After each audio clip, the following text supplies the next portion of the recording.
Hello, I'm Ryan Stitt, and welcome back to the History of Ancient Greece. We are taking a break from our regularly scheduled programming for another special guest episode today. This will be the third episode in a series where I converse with classicists about either books or articles that they have published, their current research interests, or just unique classes and topics that they are teaching and exploring further. In today's special guest episode, I am joined by Dr. Amy Pistone, visiting assistant professor of classics at Notre Dame University in South Bend, Indiana. Her dissertation, titled When the Gods Speak, Oracular Communication and Concepts of Language in Sophocles, explores the misunderstanding of oracular or prophetic speech in Sophoclean tragedy, and situates his plays within the intellectual context of late 5th century BC Athens. Her primary research areas include Greek tragedy in general, Greek and Roman drinking culture, early Greek philosophy and scientific thought, women in the ancient world and feminist theory, reception and reperformance of ancient theater, and pedagogy. In particular, Dr. Pistone is interested in the role that drinking, both proper and improper, plays in the ancient Greek world, and uses this to reflect on the modern world. She has presented several papers, including the Discolateron Scholion, a new model of the Scholion game in antiquity, and Take a Joke, Take a Drink, Ancient Greek Drinking Culture, and has taught several classes to that effect, including Drinking Culture in the Ancient World and Intoxicating Poetry. She also has an interest in ancient athletics, and when she is not molding the minds of future classicists, she referees collegiate football and basketball games. So due to the unique confluence of these two interests, I invited Dr. Pistone on to talk about ancient Greek drinking culture with a side of sports, aka how college students can relate to the ancient Greeks. And so, without further ado, here is my conversation with Dr. Amy Pistone. So I'm joined today with Amy Pistone. We are going to be talking about drinking and sportsing in ancient Greece. Thank you for joining me, Amy. Great, thank you for having me. So the Greeks were they liked their wine and they liked to drink, did they not? They did. That was a big pastime among ancient Greeks. Was it just an upper class thing, or was every class into the heavy drinking, so to speak, the modern college culture? So people used to think that the symposium was a pretty upper class elite phenomenon and that it was really limited to the upper class. Lately, people have started to kind of rethink what that means. And just because most of the evidence we have is for elite symposia, that doesn't mean that other people weren't having drinking parties. It's just, if you sort of think about the distinction between like a really high-end Great Gatsby kind of party or, a bunch of people drinking Natty Light in a park somewhere, you don't have a lot of evidence of the Natty Light type parties. And so just because a lot of this doesn't get preserved in the record, people kind of didn't think that they existed or they were very numerous or popular. But people have really started to kind of rethink what our evidence actually tells us about practices and people and what was going on. And so I tend to think that a lot more people were having symposia. It's just, we don't have evidence of all of the details of them in the same way that we have Plato giving us an account of what a symposium with Socrates in attendance might have been like. So what you're saying is that the lower classes probably had more of a Xenophon-esque symposium than they had a Plato symposium. Yeah. And that's one of the things that I really love about Xenophon Symposium. I've made some friends on Twitter talking about Xenophon Symposium. But yeah, it feels a lot more like a real party where real stuff is going on. And I think, when we start to get away from the idea that Plato is telling us the main account of what a drinking party would have been like in the ancient world, we'd have a lot more evidence out there. But I think Plato has sort of dominated the conversation in a lot of ways on a lot of topics. Incidentally, like if Plato says something, we assume that that's what everybody thought. Plato must be right. Right. Plato must be right. And Plato must be speaking for everybody. And I don't think Plato speaks for everybody. How often were symposia? Were they a once a week affair? Is this a nightly thing? Or were these special occasions like once a month? I don't know for sure. I'm just kind of trying to think through the introduction stuff. I'm reading Plato Symposium right now after I just trashed Plato. I'm reading Plato Symposium with my students right now in an intermediate Greek class. And, there it's to commemorate a victory by Agathon, so sort of a celebration. But I don't know that we have a lot of evidence for, was this an every Friday night sort of thing? Most of the things that we have commemorating, we have poems that mention kind of specific things, ones that maybe would have been right before going to war. There's some lyric poetry that suggests maybe people would have a symposium type gathering before going to war. A lot of them mention specific events, but I don't think that we necessarily know how often, or if you would just have kind of a normal party because it was Friday night and you wanted to get together with your friends, or if it was more for special occasions. But I certainly don't think people were drinking heavily every night. Again, going back to Plato's Symposium, they start off by talking about half of us are terribly hungover from the night before. So maybe we should go a little easier tonight. Not just Plato, but we have other people talking about cures for hangovers and the experience of being hungover. So I want to say they don't seem to be any hardier than we were in terms of their ability to bounce back from a heavy night of drinking. That reminds me of myself in college. It's like, Thirsty Thursday. We need to slow it down on Friday. And on that same vein, I like to think of, probably wasn't every Saturday thing. We can call it Symposia Saturday or something like that. Obviously, Saturday is not a Greek word. Right. But yeah, at these symposia for upper or lower classes, both, that may or may not have happened every night. What might one expect? How long did they last? What type of games would they have played? What were the point of these symposia? Obviously to drink and socialize, but would you go to the same symposia all the time, I guess is what I'm saying. Like bar crawls, it would be like symposia crawls. Would you be going to different people's places all the time? Or you're always going to Alcibiades' house because he throws the best rager? Or...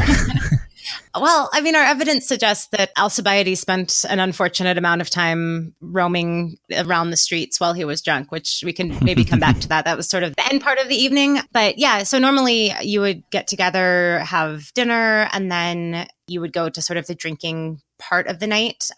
I think you sort of probably have your normal social group. So not necessarily everyone's going to be there or it's going to be the same exact people, but it does seem that people more or less knew the people they were getting together with. They know each other's names. They're sort of people who hung out in the same social circles. So, again, to go back to Plato, it's pretty clear this is the group of people who hung out with Socrates and people know each other's names. But there would be guest lists, right? Because I know in Plato's Symposium, Alcibiades and his friends were crashers. They weren't actually invited, right? Yeah. And incidentally, Aristodemus, one of the narrator figures, he wasn't invited either. Socrates convinces him to go uninvited. And there's a whole bit about whether you should go to a party uninvited or not. But yeah, you would have guest lists, but it wasn't necessarily like Alcibiades always hosted the parties or anything like that. And so you'd move from the eating time of the night into the drinking time of the night. And it seems that was the part where if people had brought wives or girlfriends, they would either leave or it seems like potentially they would go have their own parties. We have some really cool vases that show a bunch of dudes hanging out on sort of the bottom layer of the vase. The vase is split up. So there's kind of a top display area and then a lower down display area. And you have a bunch of dudes hanging out in the bottom part. And then there's women hanging out in the top part. So potentially we don't know exactly what we can tell from vase paintings, which causes a lot of problems with vase paintings of symposia, trying to figure out exactly what's going on. But it seems like potentially the women would maybe go have their own parties. And we have some where there's women that are reclining on couches like the men would be, and they're playing katabas, like they're playing a drinking game on their own little top layer. So it seems like maybe the women would go off and have their own symposia. But as with so many things about women in the ancient world, we just don't have a lot of evidence for these women drinking parties. But I tend to think that they probably were having them.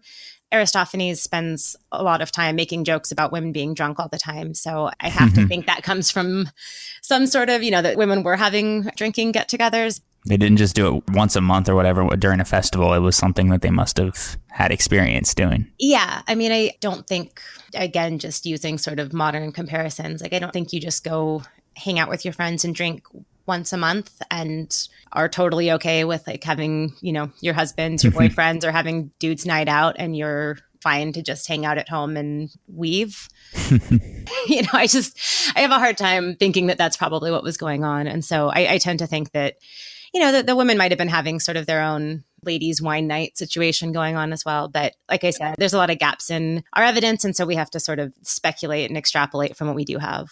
Would ladies' wine night take place in the same house as the men's symposium? Or it could be at a different location? It didn't have to necessarily be in the same place the symposia was taking place.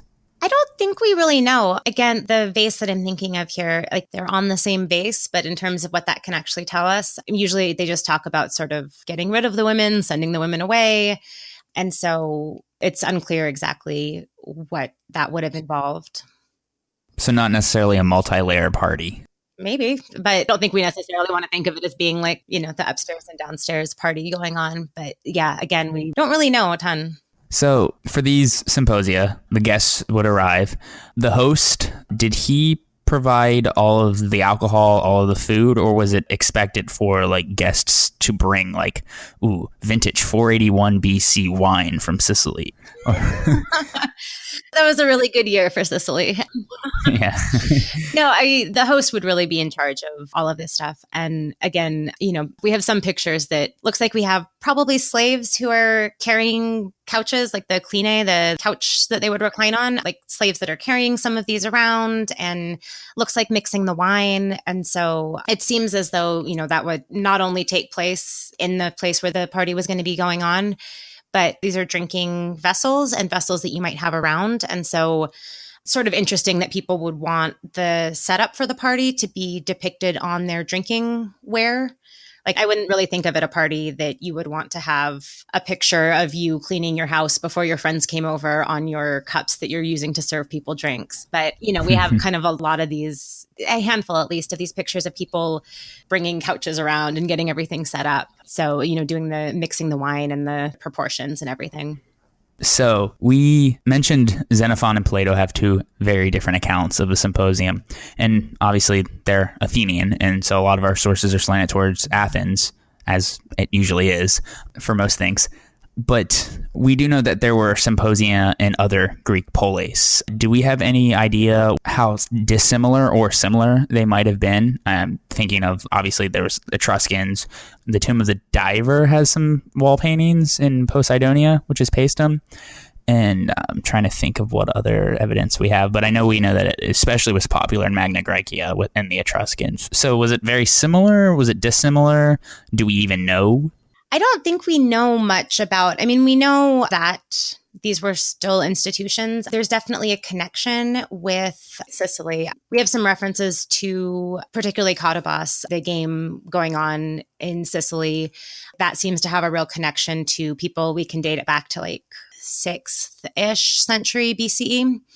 And so it definitely was something that happened other places. But again, a lot of to use a modern comparison again, if you were to try and figure out what our drinking culture looks like based on depictions of it in media, it's not going to necessarily be a very accurate depiction, especially if your media is primarily comedies, things like that. If you were to watch The Hangover and try and understand what an average night of going out drinking looks like, it's not going to give you a very good depiction of that. And this was actually something I taught a class last semester on drinking culture in the ancient and modern world. And we spent some time looking at little clips of modern depictions of drinking and how accurate, what kind of depiction does that give you? Does that map up onto reality? And so that's kind of the big issue when we want to talk about things in the ancient world. For a long time, people kind of wanted to take a lot of things at face value that maybe shouldn't be taken at face value. When we're talking about jokes or when we're talking about artistic representations, the kinds of things that I think sort of pinup calendars are, not that people have them very much anymore, except like mechanics garages maybe, but sort of those kinds of things that you would have around when a bunch of men are hanging out and drinking together aren't necessarily a depiction of reality either. And so, the kinds of things you would want on your drinking cups, there's sometimes like really graphic sexual images. This is part of why for a long time we thought there were just a bunch of prostitutes hanging out at these parties also. That hetairai were there. That happens at modern parties too. Yeah, that's basically every modern party. There's a point in the night where the prostitutes come out. But yeah, so like people for a long time kind of thought that this is part of where the discussion about a hetaira is a prostitute. And, we would look at pictures and see these really graphic images of what look like hetairai in like very sexual positions in drinking cups and think, oh, well, that must be how every party ended. And I think, people recently have done a much better job. Kate Topper has a great book about like, what can we actually tell from these depictions? And, maybe we need to be a little more critical that just because somebody has a busty woman in a poster on their wall doesn't mean that's a depiction of reality. There's a certain amount of fantasy and stuff that goes into some of these pictures. So anyway, that was a very long way of answering, do we know anything about other symposia? But our evidence is really hard to work with in a lot of ways. And people don't know exactly how seriously to take things. If someone makes a joke in a comedy, what part of that is the part that's real and what part of that is the exaggeration that's just for a joke? And, I think we still aren't doing the best job of knowing exactly how to peel those things apart, because we get a lot of sort of bad interpretations of what our evidence actually tells us. Yeah. I know that when I was putting together my episode, I had this like weird thought. Americans tend to have this, I don't want to say negative stereotype, but we like colleges, a lot of binge drinking happens that doesn't quite happen as bad in other cultures. I always was thinking, who would be the Americans of the ancient Greek world? Who would be the binge drinkers who would drink to get drunk? And I was like, it was probably the Sybarites. And I was just like, yeah, they're probably the Americans of the ancient drinking world. That seems plausible. I mean, you can't prove that it's not, or it is, but so I can't ruin my thought. Exactly. I can't disprove it. There's no possible way to disprove that. So I think it's basically canon now. But yeah, like the first thought that came to mind was, just like the go-to example for really bad drinkers is like the Cyclops is from the Odyssey, but then into like satyr play, and like, this guy who cannot hold his alcohol, and Euripides' satyr play, the Cyclops, like he is wildly out of control. Which is one of your favorites. It is wonderful. It's so much fun. But, he cannot hold his wine. Like he is very quickly behaving very badly because like he can't pace himself. He's definitely clearly drunk and, behaving very badly as a result. So yeah, it's kind of fun to see some like, oh, they drink too much just like us sometimes. Like Euripides seems very aware of the symptoms of someone who is way too drunk. You get some glimpses of what is considered proper and improper drinking, and not only in the literature, but also in vase painting. And I always found it fascinating. Of course, you have that famous fragment by Eubulus, the comedian, that talks about how much wine you should drink. So he says something like, for sensible men, I prepare 3 craters, and then 1 is for health. And then the second's for love. The third is for sleep. I'm doing this off memory. I should have written this down.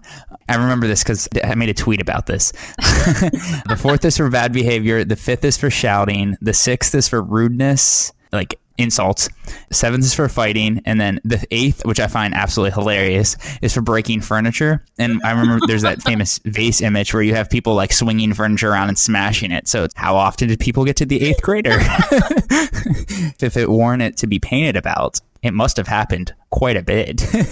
Yeah, like if it's something that people are going to be able to recognize, like, oh, that's some 8th crater behavior. Typical. And I forget where the quote was, and I should have written it down, but I remember it was from Sybaris, and I'm paraphrasing because I can't remember it, but they said there was a young Sybarite man that got so drunk that he thought he was in a ship that was being tousled by the storm, so he got in the furniture and was swaying around in it. I love this story so much. Yeah, somebody wrote this wonderful article about like the symposium at sea, and yeah, like they got so drunk that they were convinced they were on a boat, and they're like throwing the furniture overboard to try and save their poor shipwreck. They probably had 8 craters. It's probably 8 craters, exactly. No doubt they didn't just stop at 8. They went to 9th, which is for vomiting. I remember that. And then 10th is for unconsciousness and blacking out. Yeah, some things never change, We must say that they weren't drinking entire craters themselves. That may kill you. Yeah. That was the craters that everybody was sharing in. I can't imagine 10. Yeah. The disclaimer, do not try this at home. Yes. Craters are pretty large. I think if you drank 1, you would be pretty drunk. Like 1 by yourself. Yeah. I mean, they're big. I would think 1 would get you in some trouble just all on its own. Even cut with water, I think that would still not be great. You don't know me. For the average person, I think 1 would get you in trouble. I was always fascinated when I came across that quote.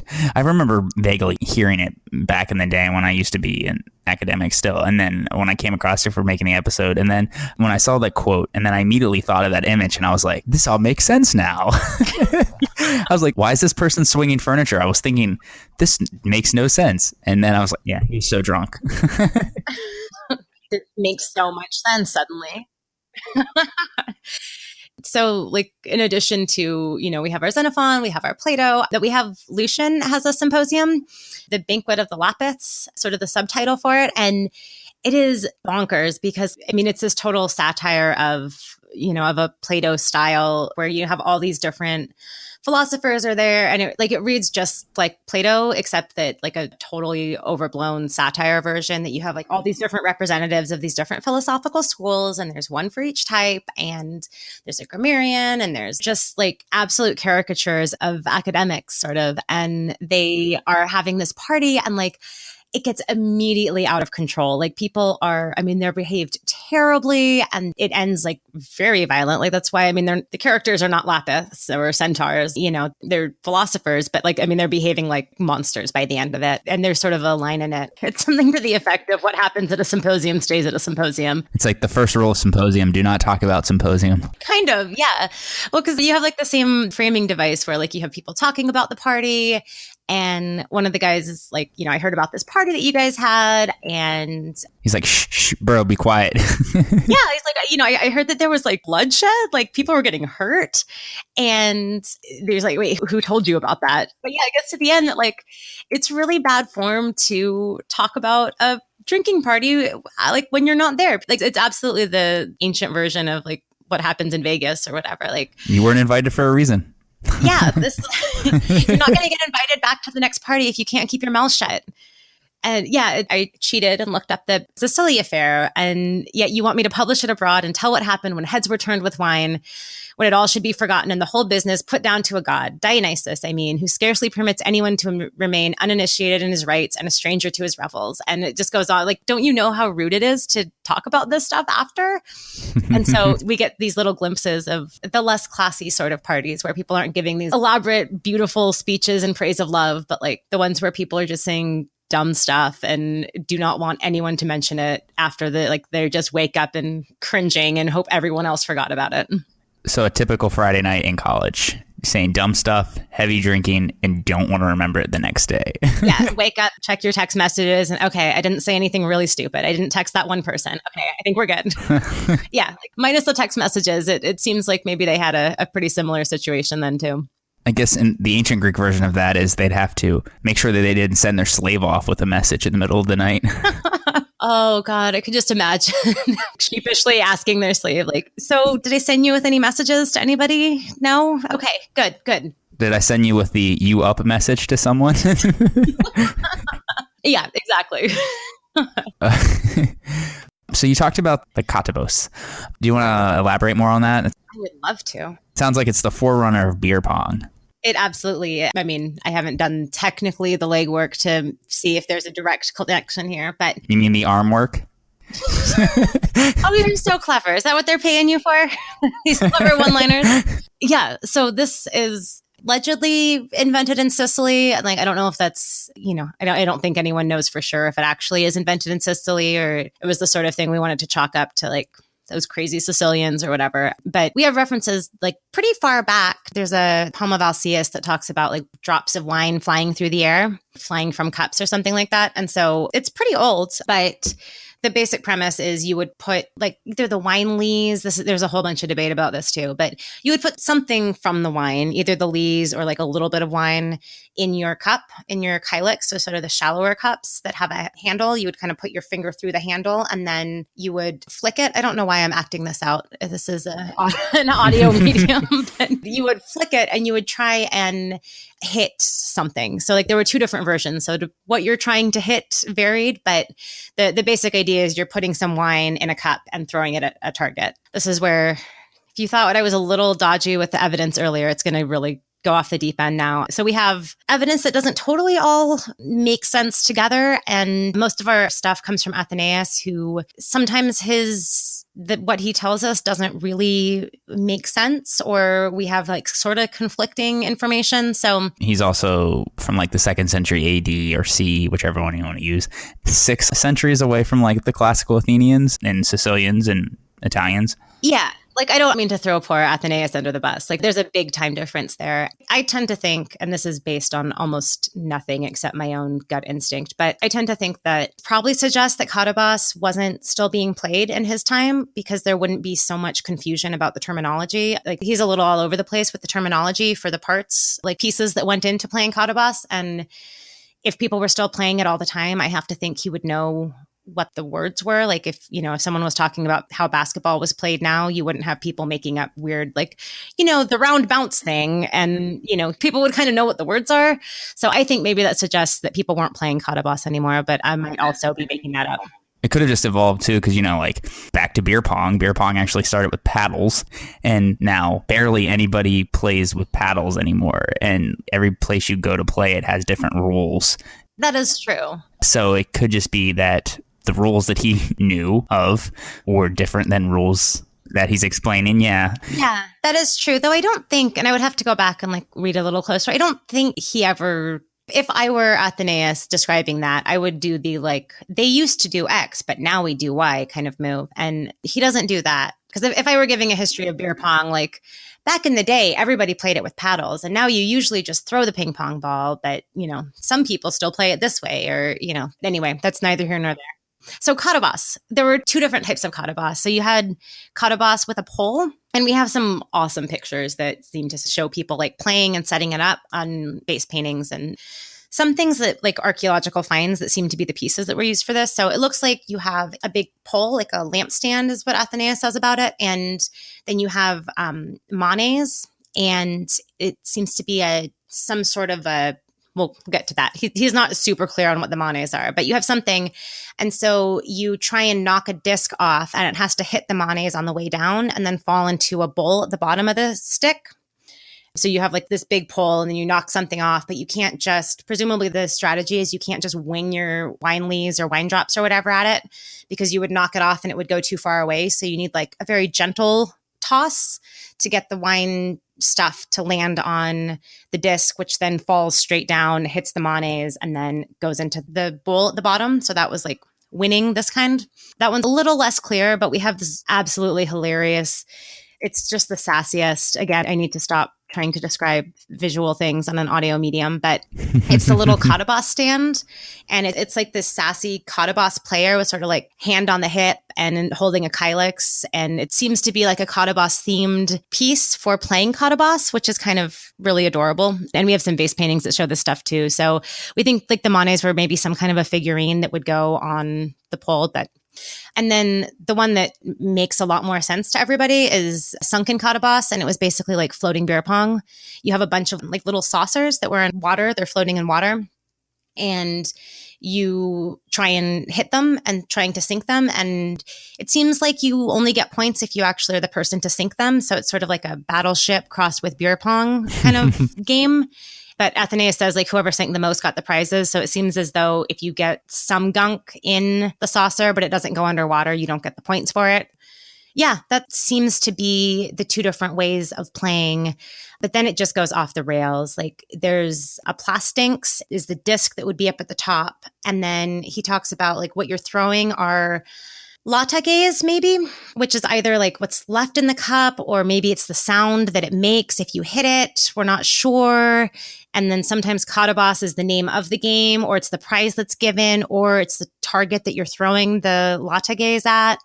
So things get incredibly shady from there on out. But we do know there was sort of this floating battleship beer pong kind of game. And that sort of looks to be the kind of classic version of Katabas.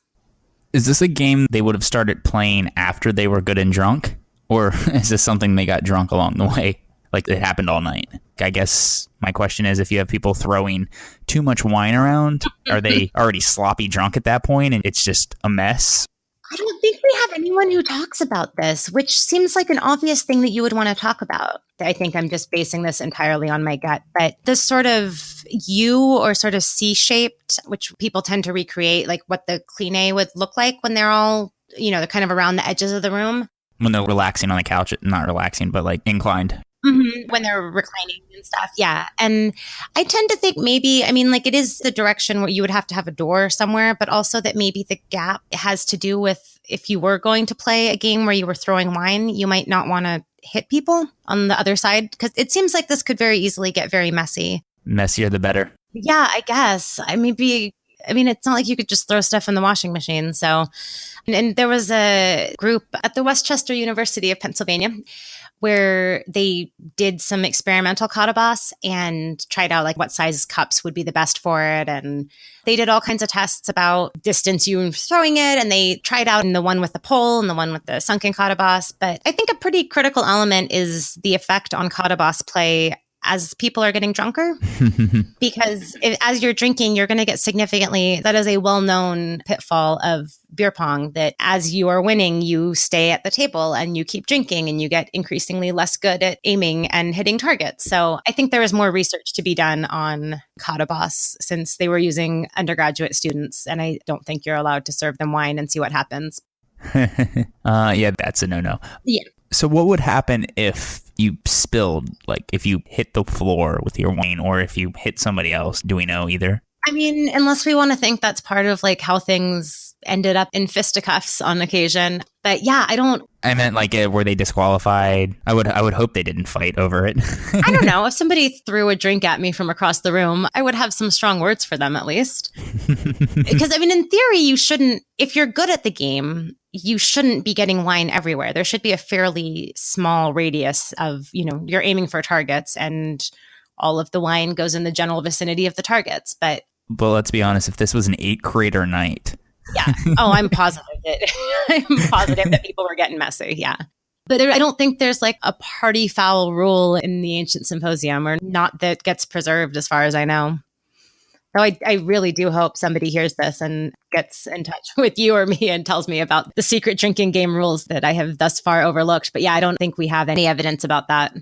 So in beer pong, they have trick shots, and I was terrible at them. Did they have any sort of like weird special trick shots in Katabos? Like behind the bat?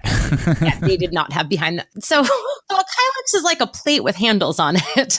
The ability to get a fragile, like breakable plate with handles around your back seems just very low. Hey, they had quite a bit of scientific achievements, though. The ancient Greeks did, so... Oh my God, this is one of my very favorite.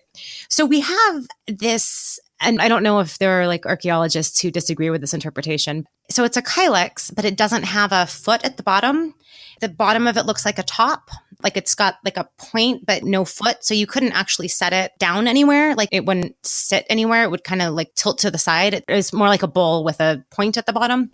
And the wear pattern, it's basically just worn inside the handle.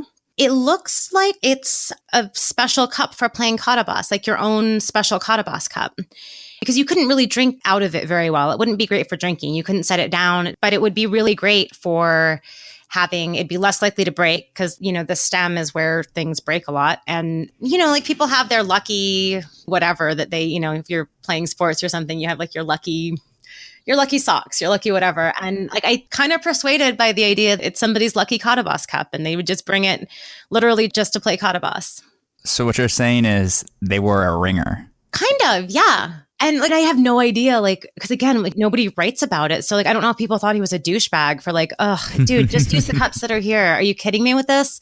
Or if people thought it was super cool. That, like, this guy again with this custom made. Yeah. Or like if people were like, that's so cool. Like he has his special cup. That's pretty baller. Like I would love to know what people thought about like. It's like the guy at the party who wears like special beer pong gloves, like wrist guards or whatever.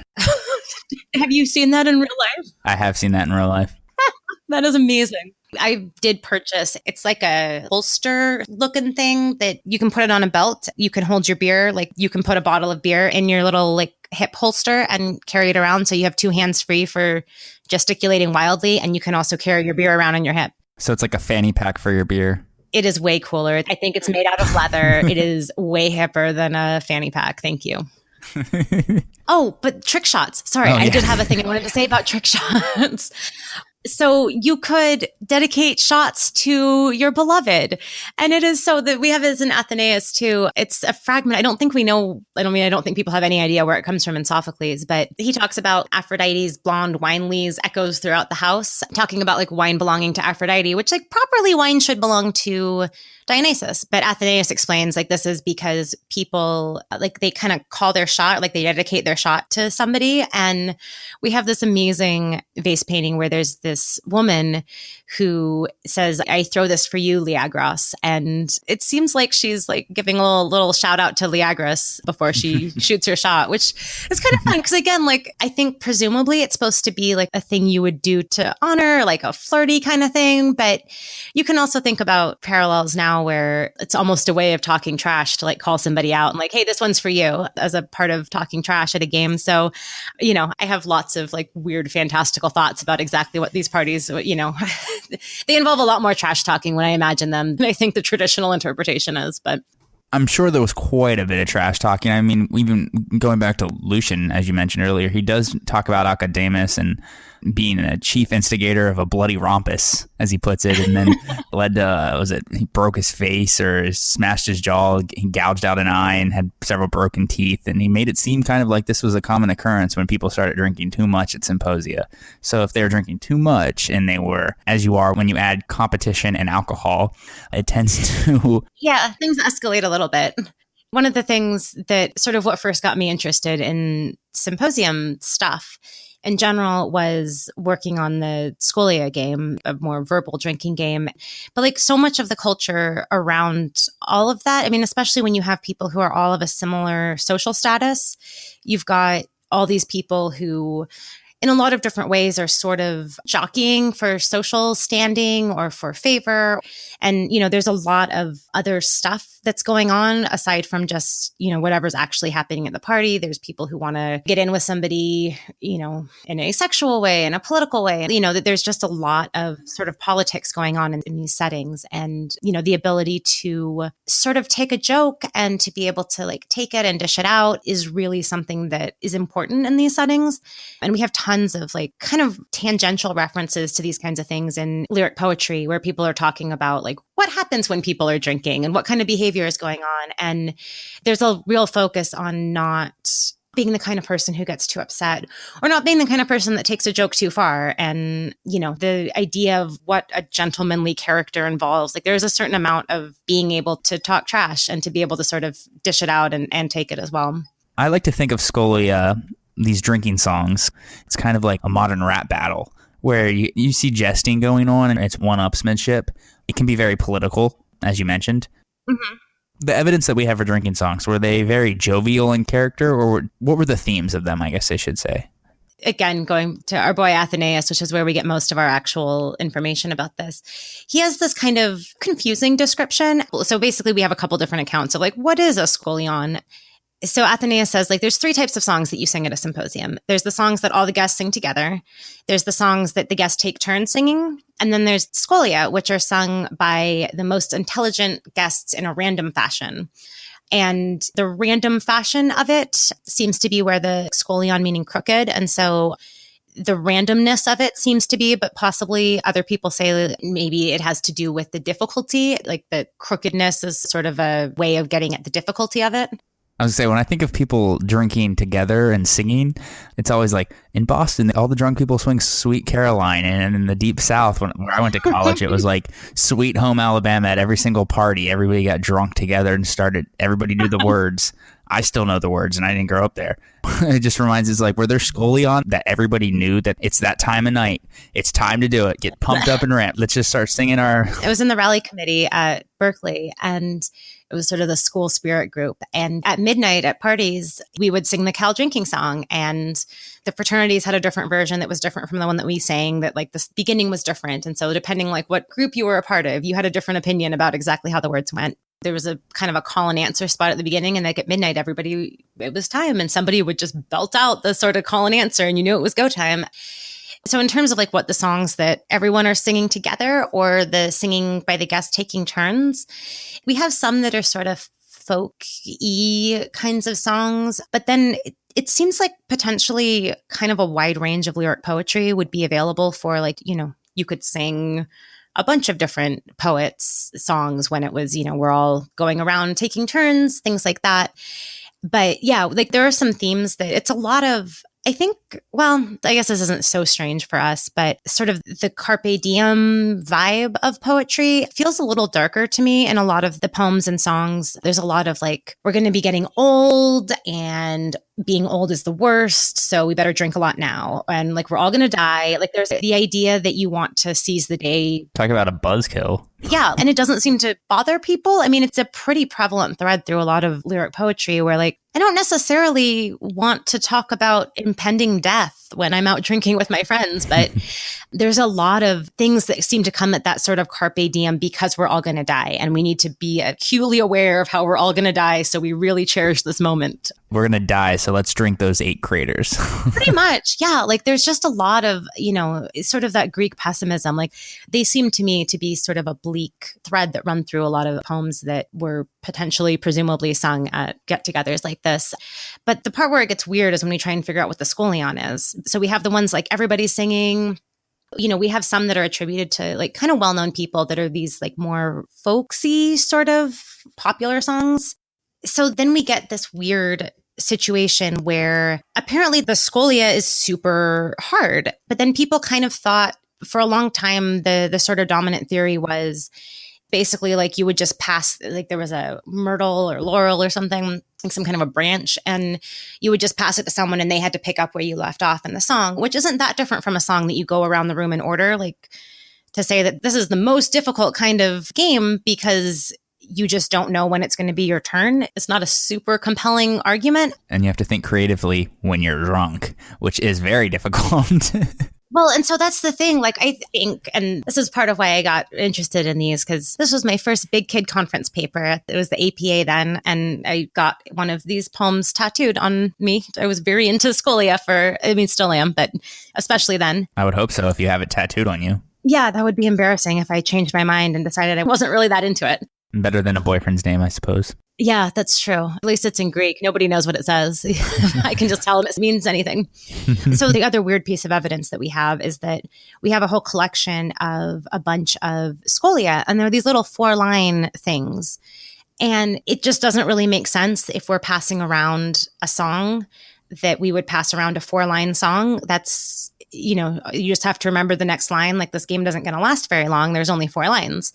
And so what I think, and other people have been sort of, Derek Collins, I took a lot of this from him, but that it is much more like that rap battle model where somebody would start with one of these little 4-line poems. And then from there, you send it to somebody else and they have to pick up where you left off. So it's not super different from a rap battle where you're picking up something that they've given you. So maybe you use the same meter, maybe you use a word that's similar, maybe they're going in one direction and you like turn it around and make it a joke about them. They were trying to make a joke about somebody else and they pass it off to you and you make it a zinger back in their direction or whatever.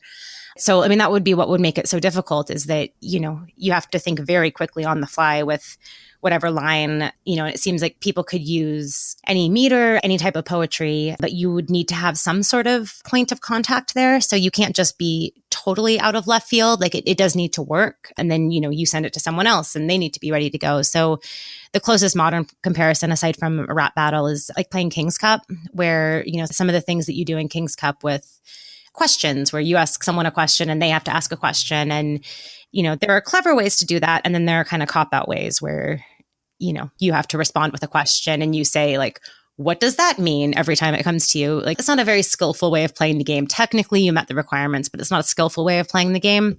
And I think we can imagine like the Scolion game being sort of similar that, you could come up with the first line of Homer that strikes your fancy. And, whatever, like everybody knows some Homer. That's not as impressive as if you can work in like a line of Sappho. Like that's a deeper cut. You get a lot more sort of credit for being able to pull some Sappho out and like weave it in to the meter and the theme and whatever else is going on. You want to think of it this way. It's kind of like poetry plus Cards Against Humanity. So it's like you start something and then you finish it with lines from poetry instead of dirty, dirty words. Or they could have been dirty, dirty words. I don't know that it was dirty, dirty word. Like I think this model of this game also makes sense of a lot of, so like the corpus of Theognis is kind of weird in that we get like some bits are repeated and like they show up somewhere and they show up somewhere else. It's just not really clear why we have what we have of Theognis. And I think potentially, the reasons we have like these duplications and these different things is that the transmission of these poems came potentially through these kind of games where you're chopping and you're mixing and you're slicing them up and working them in different ways. But yeah, I gave a talk last year at Kalamazoo. My last 2 slides were a slide from the Rap Battle, the TV show that's on, I don't know, Spike or something, and a slide from Cards Against Humanity. So yeah, you sort of read my mind. Those are totally that's the whole thing like that works with Cards Against Humanity is the ability to come up with something that works, but it's unexpected. And like that balance between like, you don't want just random stuff. Like you don't get any points for, no one picks your card if it's just truly random. Like, oh, it's shocking, but it has nothing to do with the prompt you were given. Mm-hmm. And Cards Against Humanity is nowhere near as fun sober either. Oh, no. No. Yeah, so I'm sure these like drinking games, they probably wouldn't be as interesting had they not been drinking either. But that's just kind of my hunch. Yeah, and especially, it's not purely oral at this point, but in a culture that's still like a lot of things are oral, I don't think this game would be as challenging. I think you have a lot more poetry that you can remember off the top of your head than we would now. So I think, it feels harder to us just because we would not be able to pull up that many different lines of poetry that quickly. But I think for sober people, this would not be as challenging as it seems to us. But if you're good and drunk, it's a lot harder to, and we play games like this with song lyrics or, different ones where can't buy me love the way you lie, that you can have kind of these points of contact and, you could do that with poetry. You can do it with all kinds of different stuff, but the ability to do it quickly, like everyone's looking at you and you got to do it quickly and you don't want to embarrass yourself in front of your friends. I think a lot of that. And, that's where we start to get some references to like people who you can see their character when they're drinking. And I think going back to what you said way at the beginning, like, what's the point of this? And I think, obviously part of it's just fun to hang out and drink with your friends. And there's, there's a certain sort of sociology. You're forming a group and there's a lot of functions of something like this, but part of it, and we see this in some of our other lyric poets, like this idea that when you're drinking, people can see how you really are. And so there's kind of a way that like, somebody better if you've drank with them because they're not going to be as good at keeping up a pretense. And so you can sort of see who someone actually is, what their character is really like. And so if someone seems to be fine when they're sober, but when they're drunk, they get mad at every little thing, they take offense every time anyone even makes a joke about them. Like maybe they're not the kind of person you thought they were. Maybe you're seeing who they really are when they've been drinking.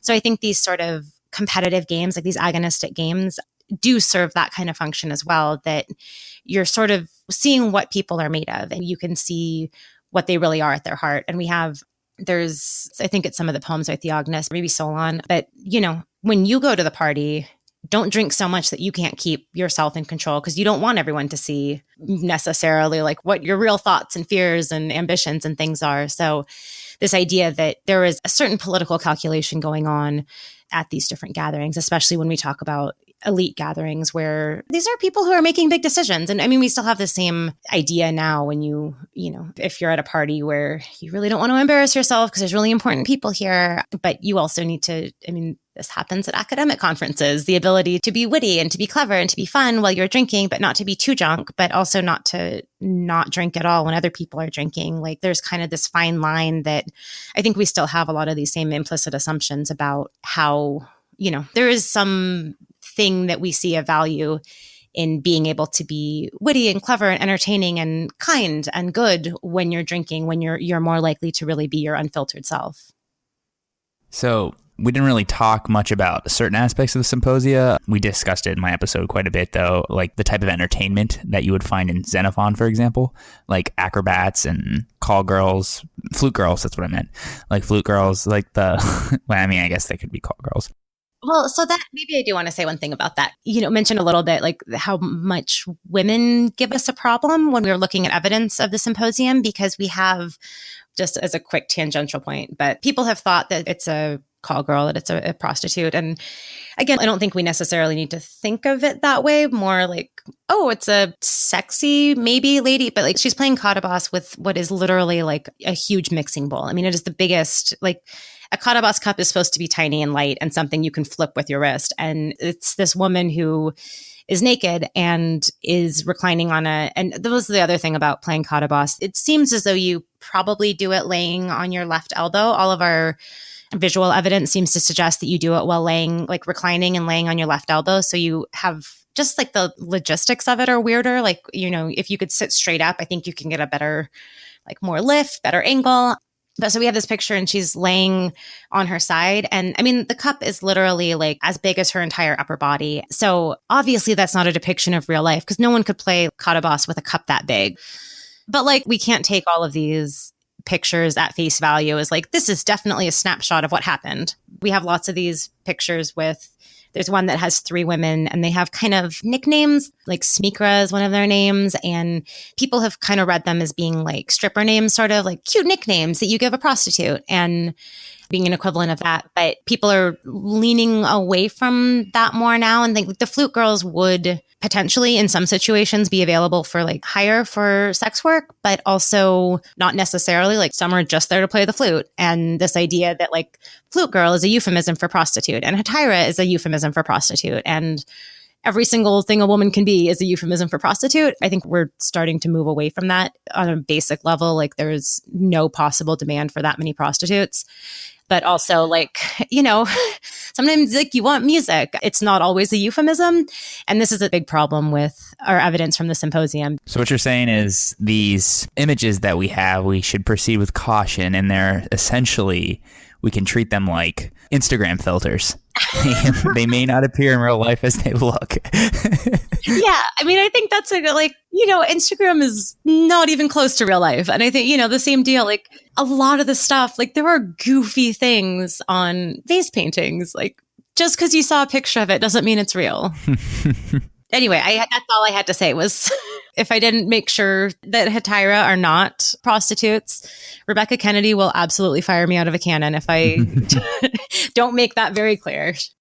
We kind of talked about Alcibiades like busting and drunk at the end of the party, but that was in fact a part of the night.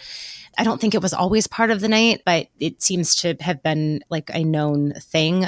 Some of the stories about Socrates, I don't know if the parties don't end the way they usually end because Socrates is there and he's like, this civilizing philosophical influence. And we're supposed to, an ancient audience would have been like, that's such a cool departure because Socrates is there civilizing things or whatever.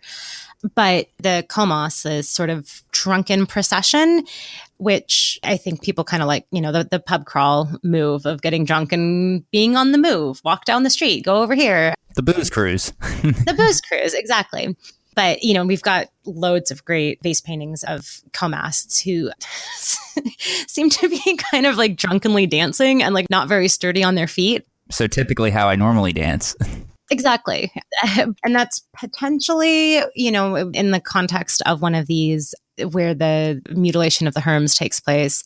But we can definitely think of Alcibiades at the end of Plato's Symposium as being part of the Comas, the sort of get drunk and wander around part of the night. He's definitely the guy that you have to call an Uber for every weekend. Yeah, absolutely. 100%.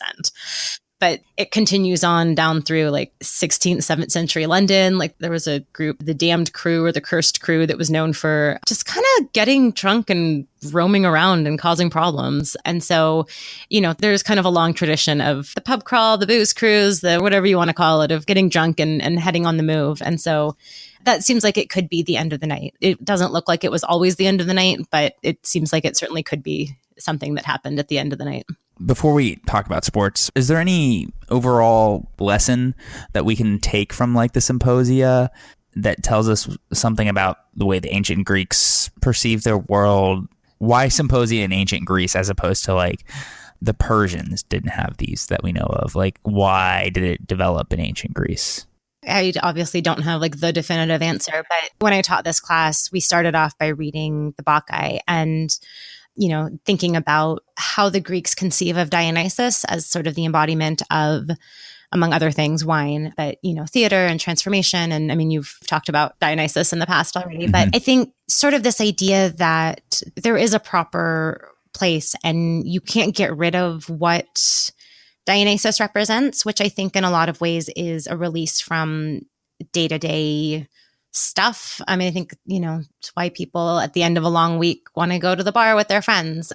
Having some sort of release and some sort of kind of ritualized release, I think is important. And, I don't think it's a mistake or an accident that Dionysus is the god of wine and of theater, sort of this entertainment, this escape, and this way to have a space, a time and a place to be different than what you have to be all the rest of the time. It's kind of like an emotional cleansing. Yeah. And I think, it is a very agonistic society. And also life was pretty bleak in the ancient world. The Greeks were especially bleak in their outlook about it. But any time before antibiotics, you could die from anything.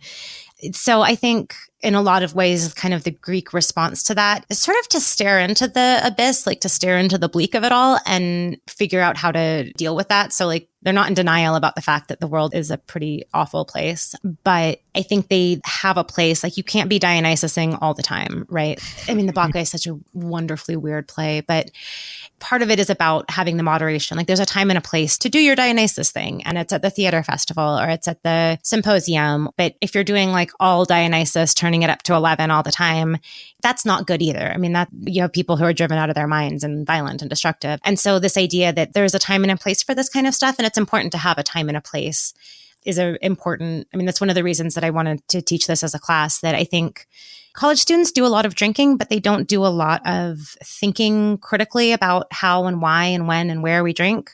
And that was kind of one of the big things I wanted my students. I had 70 odd students, a lot of whom are graduating seniors. And, you're coming to a point of transition and you've been presumably drinking a fair amount in your college years. And no one's probably ever asked you to think critically about why you are drinking and in what context you drink and what function that serves bigger. Is it about having fun? Is it about avoiding problems? Is it about forming connections with people? In modern times, it's almost kind of like a rite of passage, so to speak. And the Greeks were big on rite of passages as well. It's kind of you have to go through this. Not everybody does. And some people go through it earlier, illegally. It is a rite of passage. And I think there is something, when I get together with friends from undergrad, a lot of, dumb stuff we did in the vicinity of alcohol, tailgating or, what have you. And I'm not saying that's the only way to fulfill this function, but I think there is something important about having some kind of a space where you can be different from what you are expected to be all the rest of the time. I think Greeks were aware of sort of that pressure, the expectations on men to be a certain way.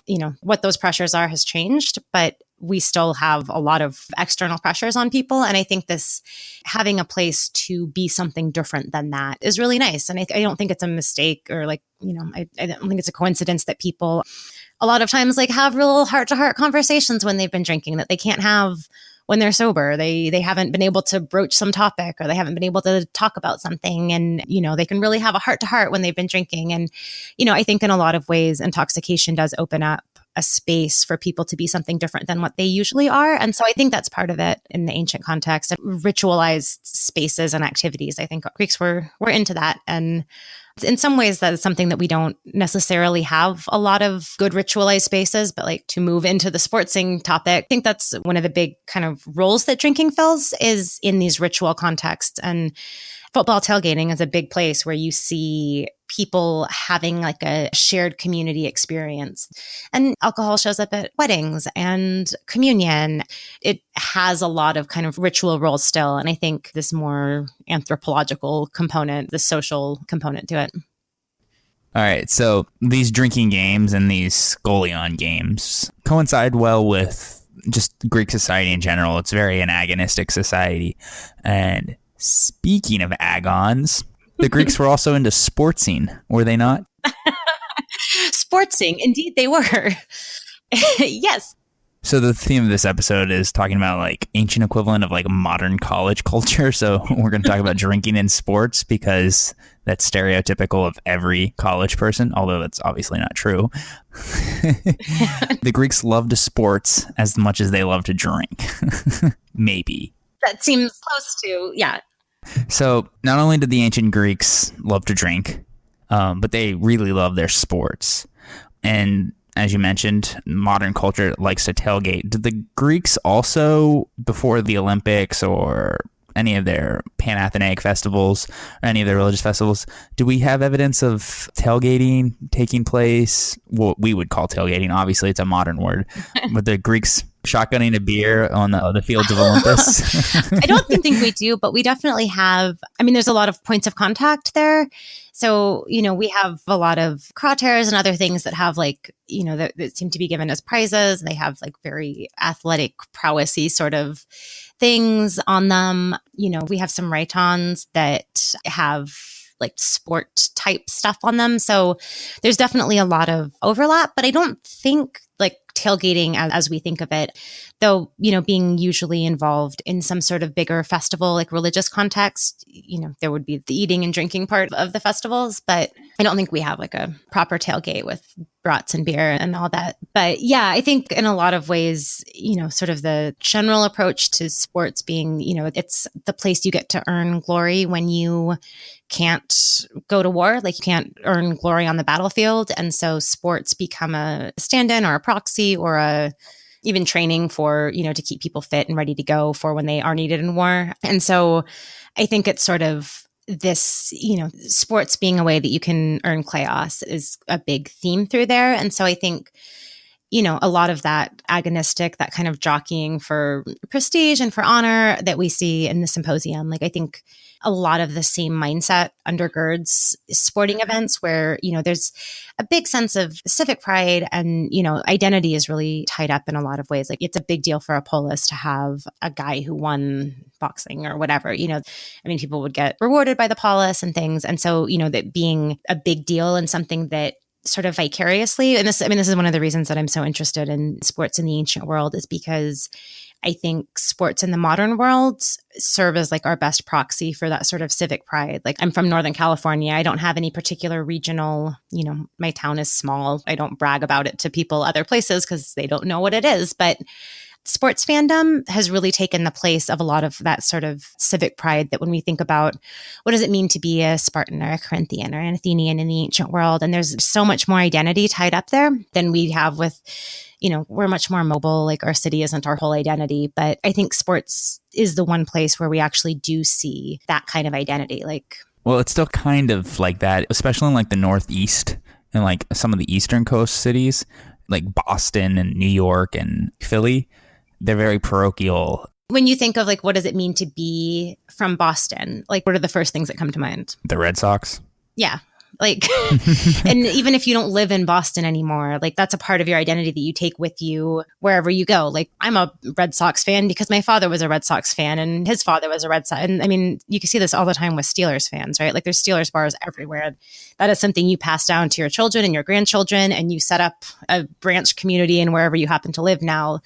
That I think, a lot of that identity, what you identify as being a part of that city comes with you when you go somewhere else. And it a lot of times takes the form of your sports team, who you root for. And so, that's one of the reasons that I've gotten particularly interested in thinking about sports in a more academic way, because I think that serves a big function that we don't have anything else that does in quite the same way in modern society. It really goes to show with not just the drinking and the way that ancient drinking games and the banter is kind of similar to what it is in the modern world, but the same way, the way they view sports.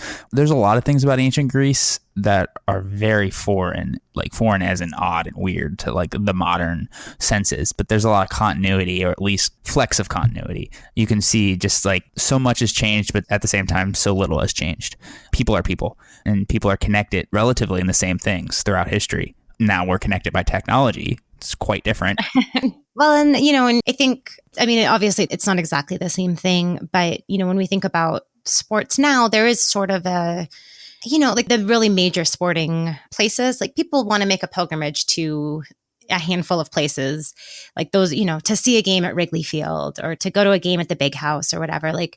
There is something still sort of sacred about the space and, the experience of coming together as a community. And there was a recent article somebody wrote about how CrossFit and SoulCycle are kind of taking the place of religion and, this kind of need for a communal place. But this idea that sports do still serve a really important function. And we think about it's not a religious, like it's not a church, but like, in a lot of ways, it is doing a lot of the similar work of kind of bringing people together and forming a sense of community and identity. So that being said, the ways that modern conceptions about ancient sports just fascinate me because like, we think about the modern Olympics, like that's just like ancient Greece had the Olympics. And like, it's so different. The whole premise of it, I mean, it's still like the idea of amateurism as, like this dates back to the ancient Greeks and gentlemen having this pure, noble form of sporting. And like, that's not what it was like. And, that it comes through to like the modern Olympics and the NCAA that, this pure form of sport that has nothing to do with money that cheapens it and dirties it up. And like, none of that is what the Greeks would have, like that would have been a weird idea to ancient Greeks. Maybe in like the 8th century, like when the Olympics are first kicking off. But by the time you get to the classical period, you have people cheating for money and like you have city-states cheating. Yeah, people are throwing matches. If they had dope, they would do what the Russians would be doing. I'm positive. Like you don't think to get a leg up on, I mean, all the stuff that people are trying to do to win. I am positive if they had the technology to be doping, somebody would be trying to be doping. You know how like in the modern world, we kind of think of like athletes are dumb jocks. Was there kind of an ancient perception of like that? Or is that just a modern stereotype? Because I know like Plato says something. He said lots of things. I mean, I think this idea that there's this distinction between like you're either a body or you're a mind kind of person. I blame a lot of things on Plato. It's a good-natured blaming. I don't want anyone to write me angry tweets talking about how I'm anti-Plato. But this idea that the life of the mind is different and sort of transcends the life of the body, this mind-body dualism, I think in some ways that gives rise to this kind of preferencing the mind over the body. But like if you think about Achilles or Odysseus, like they're smart and super athletic.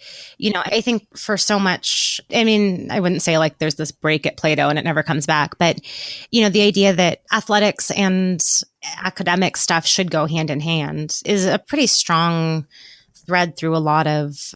Yeah, that was the core of their education. It was like sound mind, sound body. They would learn their grammar, basically recitation of Homer when they were young. They would learn to read and write, and they would learn sometimes mathematics. And then they would also be taught at the gymnasia, or gymnasia, if you will. So it kind of went hand in hand as like athletics, like the perfect person was athletic and smart. But over time, that seems to have changed quite a bit. There's like a negative stereotype.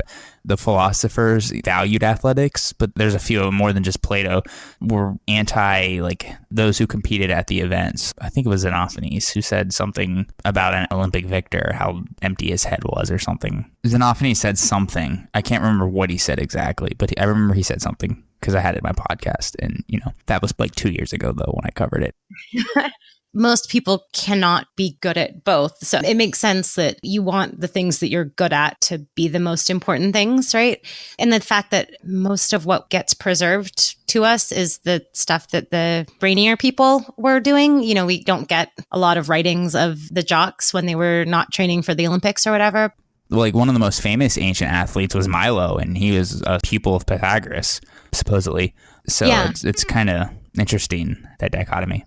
I would love to, like, if we'd gotten some, dialogues or like philosophical writings by somebody who was very much into the athletic side of things, because clearly Greeks are into athletic stuff. I mean, the idealized male form, like they're all about that in sculpture. And when we think about like in mythological exempla, like there's tons of, you want to be a speaker of words and a doer of deeds, and like all of these kind of things that you should aspire to. So yeah, I don't know exactly when that big distinction comes in, that you're either a jock or a nerd, but I think there's a lot of evidence to suggest that that shouldn't be the case. I mean, a lot of people say, you should have both, the sound body and sound mind. There are a lot of these places where we think about our heroes as being kind of both. And look at Greek tragedy, like everybody talks like a super highly trained sophist, and they are also like war heroes and things. So like clearly these things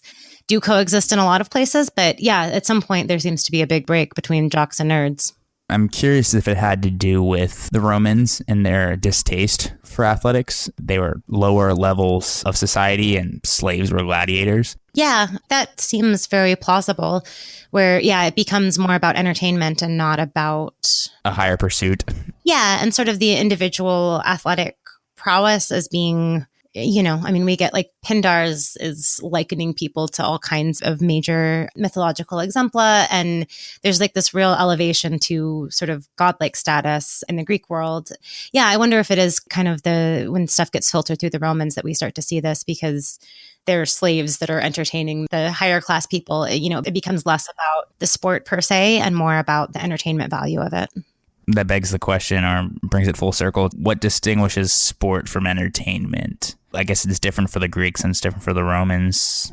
The lines are pretty blurred in the modern world, but the most important thing being the individual prowess of the athletes, and as opposed to how much fun it is to watch. I would say to some extent, we see this with like the big money sports, your football, basketball, whatever. Like we want to see a good game. Like we want something that's going to be exciting. We don't want to see one team trounce the other, even if like it's such an impressive show of physical ability and things like that. If you're a disinterested viewer of a game, like you want a good game.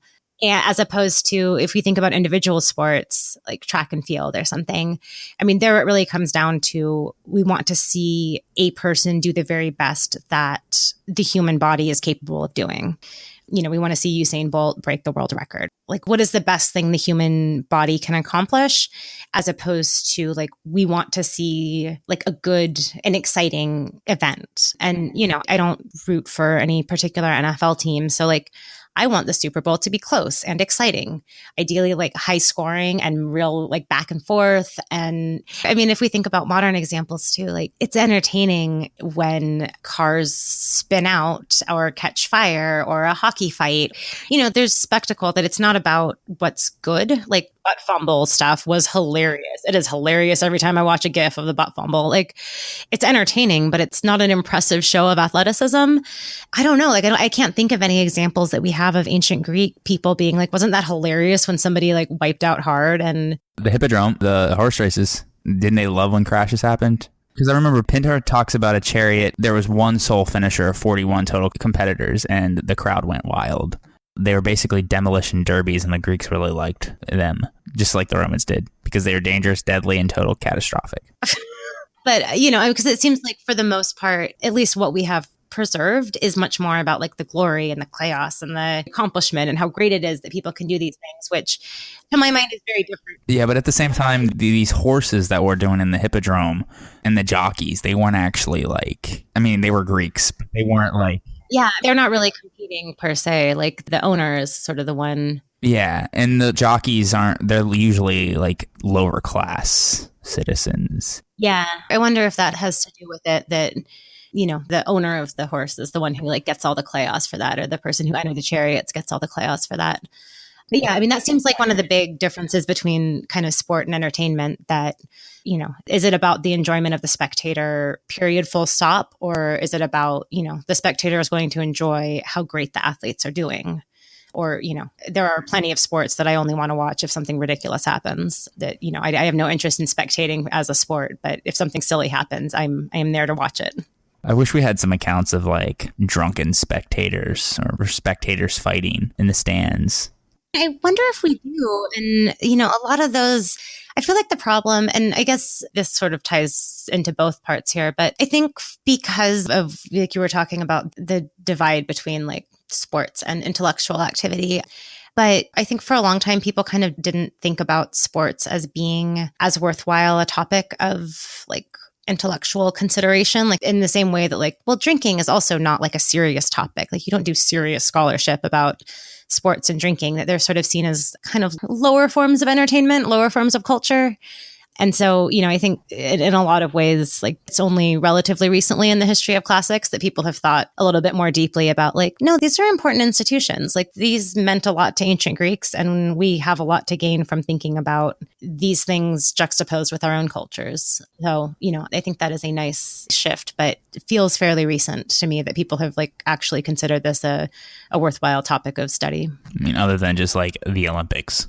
Yeah, which again, like how different the use of the ancient Olympics was very motivated with an agenda for what we wanted the modern Olympics to look like. I mean, there was a lot of, men of leisure who had the means to support themselves, and the way that amateurism, among other things, has been sort of wielded against people that you didn't want to have a chance to compete. Like Jim Thorpe comes to mind right away, of the way that, like, oh no, you broke the rule about amateurism. Like, well, it means that you only have a pretty narrow pool of people who can compete if you do not let people take any money whatsoever for sporting. And so, I think kind of the reception of the ancient Olympics into the modern Olympics is just a whole mess of complicated things, in terms of, like, people had a real agenda, some real motivation for exactly what picture of the ancient world they wanted to project with the Olympics. So, as an aside, I'm actually from the town that Jim Thorpe's from, where they had the Carlisle Indian School. What? That is super cool. I had no idea. That is so cool. You should have led with that. Not like I have a podcast, something. Like, one of the football teams that I coached were the Carlisle Indians, because the Carlisle Indian School. Right, yeah. And then we played our games on the War College on their football field because they sponsored them. The War College barracks is on top of where the Indian School used to be. That's really cool. Yeah. Did you play Pop Warner football? Because Pop Warner coached there, didn't he? Mm-hmm. The basketball court there is called Jim Thorpe Court, I believe, or arena. Ah. Yeah, something like that. It's pretty cool. That is super nifty. He played like every sport. He was good at it too. Yeah, he really did. I don't know if he would be quote unquote good in modern times, like at every sport. Yeah, I mean, the level of athleticism from like even just 30 years ago. Thank you for joining me. Cheers to you. It's like a drinking tie-in. Oh, yes. If people want to learn more about what you have to say, where can they find you at? You can mostly find me on Twitter making dumb jokes, and they're mostly classical related dumb jokes, at Pistone. And other than that, I teach at Notre Dame. And if anyone has any questions, comments, thoughts, I would love to hear from people. I guess technically I'm on Instagram too, but it's mostly pictures of running. So I don't know if anyone wants to see any of that. But Pistone at nd.edu. And yeah, I think that's about it. Thank you for joining me.